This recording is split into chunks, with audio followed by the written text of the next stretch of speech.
Alhamdulillahilladzi akmala ad-dina wa tamma 'alaina ni'mah wa ja'ala ummatana wa walillahil hamdu wa khairu ummah wa ba'atha fina rasulan minna yatluhu 'alaina ayatihi wa yuzakkina wa yu'allimuna al-kitab wal hikmah ahmaduhu 'ala ni'matil jannah wa asyhadu an la ilaha illallah wahdahu la syarika lah syahadatan takunu liman i'tasama biha khairal islam wa asyhadu anna sayyidana Muhammadan abduhu wa rasuluhu arsalahu lil alamin rahmah wa farada alayhi bayan ma anzala ilayna fa awdaha lana kull al-umur المهمة فأدى الأمانة ونصح الأمة صلى الله وسلم على سيدنا محمد وعلى آله وأصحابه أولي الفضل والحكمة أما بعد فأيها المسلمون أوصيكم ونفسي بتقوى الله العظيم القائل في كتابه الكريم يا أيها الناس اتقوا ربكم الذي خلقكم من نفس واحدة وخلق منها زوجها وبث منهما رجالا كثيرا ونساء واتقوا الله الذي تساءلون به والأرحام إن الله كان عليكم رقيبا أما بعد معاشر المسلمين rahimani wa rahimakumullah. Segala puji bagi Allah, pemberi segala macam nikmat kepada kita sekalian, yang memerintahkan kita untuk bersyukur kepadanya dan bertakwa. Salawat dan salam semoga tercurah pada suri tauladan kita Nabi Muhammad sallallahu alaihi wasallam. Ma'asyiral muslimin rahimakumullah. Al-Quran, kitab suci yang disebutkan manfaatnya sebagaimana di dalam surah Al-Jumu'ah ayat kedua, huwa alladzi ba'atha fil ummiyina rasulan minhum yatlu 'alaihim ayatihi wa yuzakkihim wa yu'allimuhumul kitaba wal hikmah wa in kanu min qablu fi dhalalin mubin. Yang artinya, dialah yang mengutus seorang rasul pada kaum yang buta huruf dari kalangan mereka sendiri, yang membacakan kepada mereka ayat-ayatnya, mensucikan jiwa mereka, dan mengajarkan kepada mereka kitab dan hikmah atau sunnah. Meskipun sebelumnya mereka benar-benar dalam kesesatan yang nyata. Quran surat Al-Jumu'ah ayat 2. Dalam sebuah hadis disebutkan, an Abi Umamah radhiyallahu anhu qala sami'tu Rasulullah sallallahu alaihi wasallam qala iqra'u al-Qur'an fa innahu ya'ti yawm al-qiyamah syafi'an li ashabihi. Rawahu Muslim. Yang artinya, dari Abu Umamah radhiyallahu anhu, ia berkata bahwa ia mendengar Rasulullah sallallahu alaihi wasallam bersabda, bacalah Al-Qur'an karena pada hari kiamat dia akan datang sebagai syafaat untuk para pembacanya. Hadis riwayat Muslim. Masyaallah muslimin, pembaca Al-Quran bisa juga disebut dalam shahibul Quran. Apa yang dimaksud dengan shahibul Quran itu? Shahibul Quran adalah al-mulazimina li tilawatihi wal 'amilina bihi, yang terus-menerus membacanya dan mengamalkannya. Dari Utsman radhiyallahu anhu, Nabi sallallahu alaihi wasallam bersabda, "Khairukum man ta'allama al-Qur'an wa 'allamahu." Sebaik-baik orang di antara kalian adalah yang mempelajari Al-Quran dan mengajarkannya. Hadis riwayat Bukhari. Ibnu Qayyim menjelaskan bahwa belajar dan mengajarkan Al-Quran mencakup dua hal. Yang pertama adalah mempelajari dan mengajarkan huruf-hurufnya. Dan yang kedua adalah mempelajari dan mengajarkan makna dari Al-Quran yang terdiri dari huruf-huruf tersebut.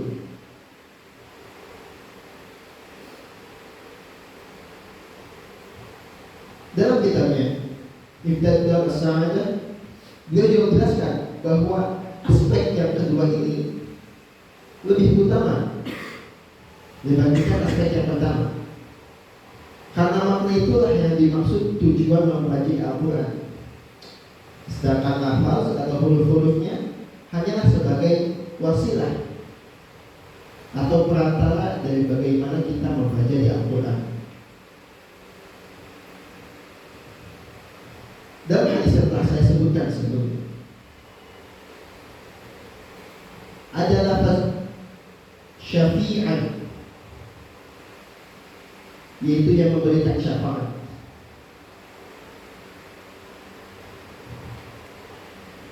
Syafi'an secara keterangan adalah memberi syafaat dengan memintakan ampun kepada shahibul Quran, kepada kita, pada jamaah semua yang terbiasa membaca, menghafal, dan menjadi orang-orang yang termasuk dari shahibul Quran, yaitu al-mulazimina li tilawati wal 'amilina. Itu orang-orang yang terbiasa membacanya dan juga terbiasa untuk mengamalkannya. Hadis ini mendorong kita untuk terus membaca Al-Quran dan memperbanyak tilawahnya. Jangan sampai kita sebagai umat muslim yang diberikan syafaat melalui Al-Quran lalai dari membaca Al-Quran karena sibuk dengan hal-hal yang lainnya. Ma'asyiral muslimin rahimani wa rahimakumullah. Agar Al-Quran itu, agar tilawah kita terhadap Al-Quran itu menjadi bermanfaat bagi kita, ada 6 tahapan utama yang kita perlu lakukan dalam memaksimalkan potensi kita sebagai seorang muslim agar kita memberikan syafaat dari Al-Quran dan agar kita bisa memberikan syafaat bagi orang-orang terdekat kita. Yang pertama adalah membacanya. Membacanya sebagaimana kita ketahui, kita mengucapkan lafaz-lafaz Al-Quran sebagaimana mestinya, sesuai dengan kaidah-kaidah dan huruf-huruf yang berada dalam bahasa Arab, yaitu bahasa Al-Quran. Yang kedua adalah memahaminya.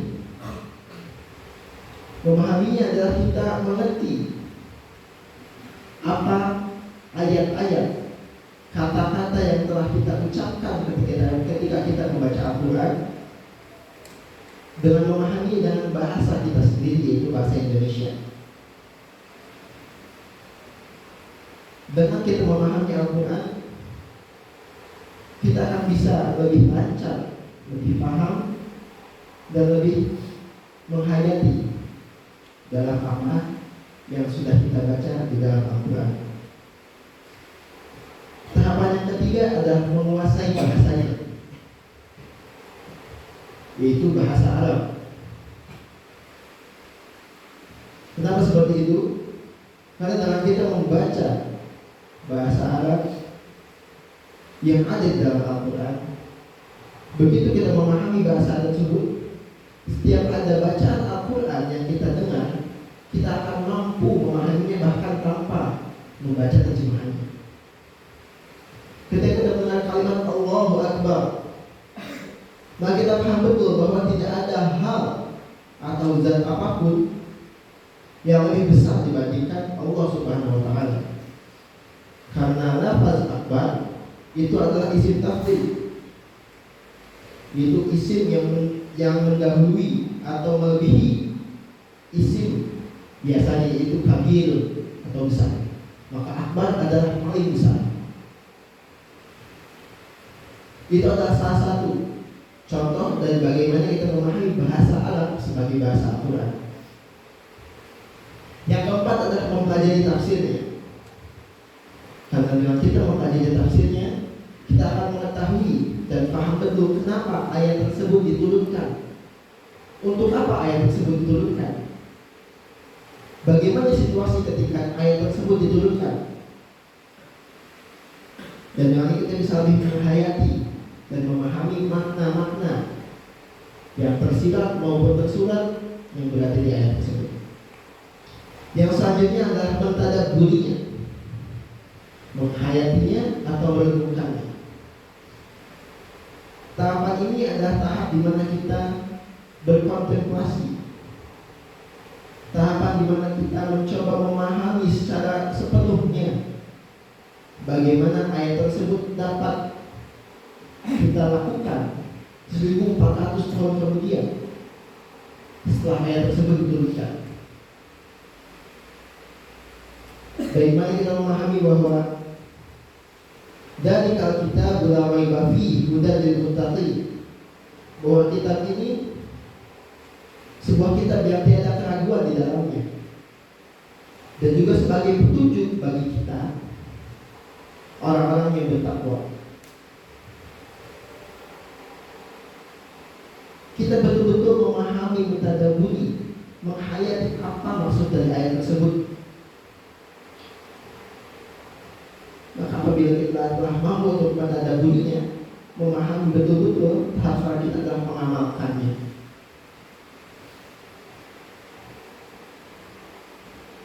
Afala yadabbaruna al-Qur'an walau kana min 'indi ghayrillahi lawajadu fihi ikhtilafan katsiran. Yang artinya, maka apakah mereka tidak memperhatikan Al-Quran? Tadabbarun Al-Quran. Kalau kiranya Al-Quran itu bukan dari sisi Allah, tentulah mereka mendapat pertentangan yang banyak di dalamnya. Ibnu Qayyim rahimahullah menafsirkan ayat tersebut bahwa memahami Al-Quran dan merenungkannya akan membuahkan iman. Adapun jika Al-Quran cuma sekedar dibaca tanpa adanya pemahaman dan perenungan atau tadabbur, itu bisa pula dilakukan oleh orang fajir. Apa itu fajir? Yaitu ahli maksiat dan juga orang-orang yang munafik. Di samping dilakukan oleh pelaku kebaikan dan orang-orang yang beriman. Maka apabila kita mentadabburi dan mengamalkan Al-Quran, apa yang kita lakukan dengan membacanya, memahaminya, menguasai bahasanya, dan mempelajari tafsirnya, itu bisa dilakukan bahkan oleh orang-orang yang tidak beragama Islam, bahkan oleh orang-orang yang merusak agama ini dari dalam. Semua hal itu bisa dilakukan sebagaimana orang-orang kafir di dunia barat sana yang mempelajari Islam untuk menghancurkan Islam itu sendiri. Salah satu contohnya yang mungkin kita telah pelajari di pelajaran ketika kita berada di sekolah dasar, yaitu adalah tokoh bernama Sofur Goje, seorang penasihat Belanda yang datang ke Mekah belajar Islam untuk menjadi penasehat Belanda untuk menghancurkan Islam di Indonesia. Maka apabila kita tidak mentadabburinya dan mengamalkannya, apalah perbedaan kita dengan orang-orang yang bahkan mereka tidak mendapatkan nikmat hidayah di hati mereka.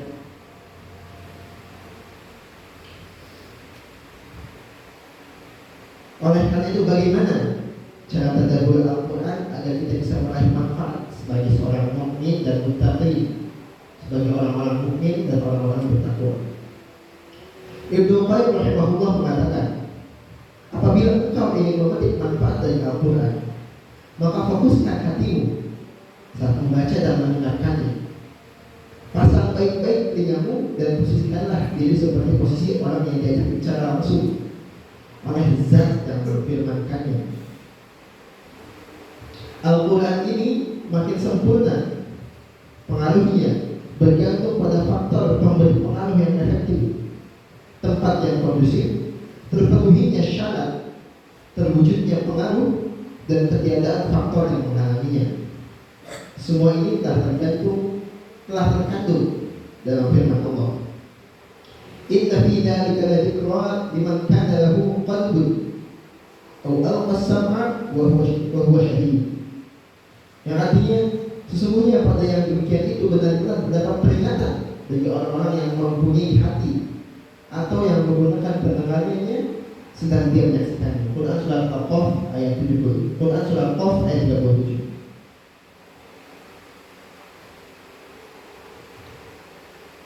Oleh karena itu, dalam salah satu hadis Rasulullah mengajarkan satu doa khusus bagi kita agar Al-Quran bisa menjadi petunjuk hidup kita, agar Al-Quran bisa menjadi hudan linnas wa bayyinatin minal huda wal furqan.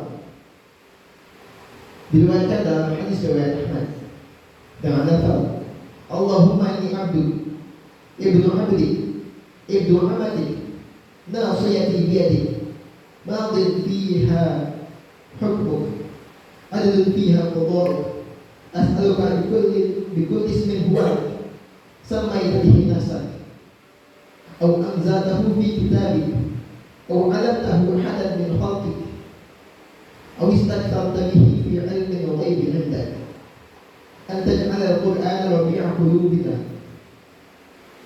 atau qalbi dalam lafaz mufradnya, wa nuru sadri wa jalaa huzni wa dhahab hammi. Itu adalah doa yang Rasulullah ajarkan kepada kita agar Al-Quran meskipun minimalnya ia hanya dibaca di dalam salat, maka agar Al-Quran bisa bermanfaat untuk kita kelak, hari ini ataupun nanti. Maka dari itu, semoga Allah menjadikan Al-Quran sebagai syafi'an bagi kita, sehingga kita mendapatkan ampunan di hari yaumil qiyamah atau di hari kiamat kelak. Aqulu qawli hadza fastaghfirullaha li wa lakum fastaghfiruhu innahu huwal ghafurur rahim.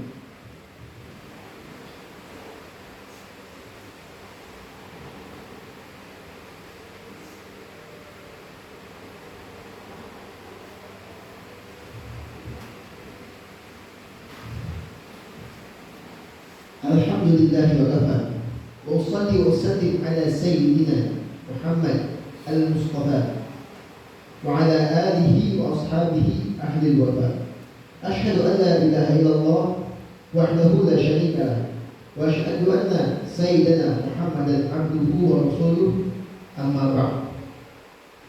Fa ya ayyuhal muslimun, usikum wa nafsi bi taqwallah al-'aliyyil 'azim. واعلموا أن الله أمركم بأمر عظيم، أمركم بالصلاة والسلام على نبيه الكريم، فقال إن الله وملائكته يصلون على النبي يا أيها الذين آمنوا صلوا عليه وسلموا تسليما.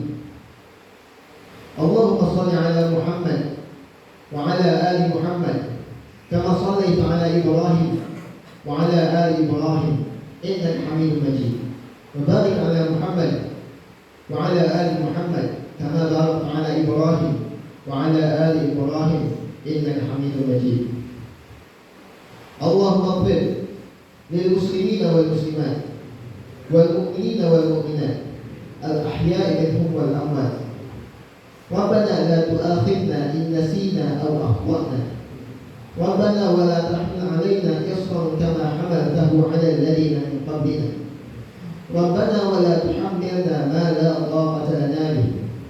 واعف عنا واغفر لنا وارحمنا أنت مولانا فانصرنا على القوم الكافرين.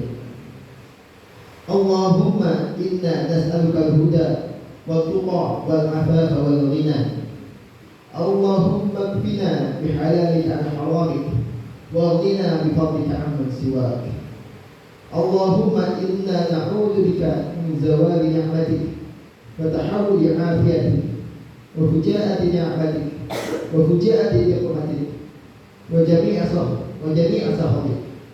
اللهم إننا نعوذ بك من البرص والجنون والبذام ومن سيء الأسقام. اللهم احسن عاقبتنا في الأمور كلها وأجرنا من خزي الدنيا وعذاب الآخرة. اللهم أعز الإسلام والمسلمين ووحد اللهم صفوفهم واجبر كلمتهم على حق واكسر شوكه الظالمين واكتب السلام والأمن لعبادك أجمعين. ربنا آتنا في الدنيا حسنة وفي الآخرة حسنة وقنا عذاب النار والحمد لله رب العالمين. عباد الله، إن الله يأمركم بالعدل والإحسان وإيتاء ذي القربى وينهى عن الفحشاء والمنكر والبغي يعظكم لعلكم تذكرون. فاذكروا الله العظيم يذكركم وذكر الله أكبر. أقم الصلاة.